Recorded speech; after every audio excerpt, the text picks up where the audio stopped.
तरीका भाई, ये तो सिस्टम को दुरुस्त करने की बात है और अलग अलग समय अलग अलग लोगों ने दलों ने ये सवाल उठाया है। संदीप जी, मैं चर्चा को बहुत ध्यान से सुन रहा था। ये एक गतिरोध है। अभी आदरणीय वाजपेयी ने सवाल उठाया था कि जो भी मुद्दा है वो अदालत में दूध का दूध और पानी का पानी हो जाएगा। सुप्रीम कोर्ट से बड़ी अदालत तो कोई है नहीं। सुप्रीम कोर्ट ने चुनाव आयोग को 2 किश्तों में, पहली बार और दूसरी बार, 3-4 सुझाव दिए। हाँ। निर्देश, उस सुझाव, आधार मान लो, राशन कार्ड मान लो। दोबारा कहा कि भाई आपने नाम क्यों काटे, किनके काटे। चुनाव आयोग ने साफ मना कर दिया कि हम आपकी कोई बात नहीं मानते।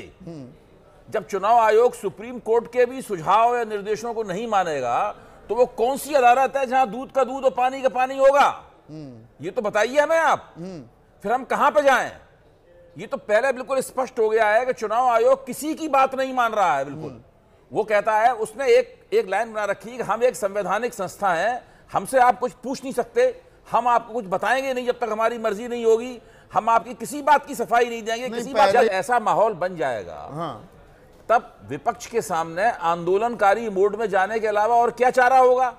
राहुल गांधी ने जो इंदिरा भवन में प्रेस कॉन्फ्रेंस की और उन्होंने सप्रमाण बताया, फुटकर तौर पर कुछ चैनलों पर उनके प्रमाणों को झुठलाने की कोशिश हो रही है, जो कि संदिग्ध है। वो कोशिश पूरी तरीके से, आपने अभी खुद ही जिक्र किया, पूरी तरह संदिग्ध कोशिश है। चुनाव आयोग को चाहिए कि उन प्रमाणों को झुठलाए, अपनी प्रेस कॉन्फ्रेंस करे।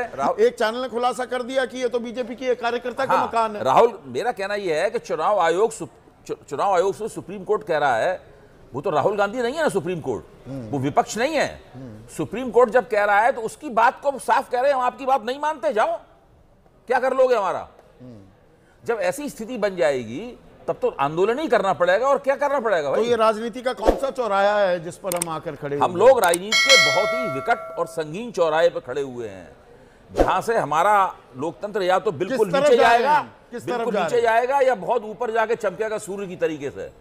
अगर हमने, या तो हम रास्ता भटक जाएंगे। बिल्कुल, देखिए गलत राह पर चल हमारे, मैं ये नहीं कह रहा हूं ऐसा भारत में होगा। भारत का लोकतंत्र बहुत मजबूत है। बांग्लादेश में चुनाव प्रणाली, चुनाव के नतीजों, चुनी हुई सरकार, इन तमाम चीजों की दुर्गत हो चुकी है और उसका नतीजा क्या निकला? भद्दा और भौड़ा नतीजा निकला। बहुत हम सब लोग देख चुके हैं।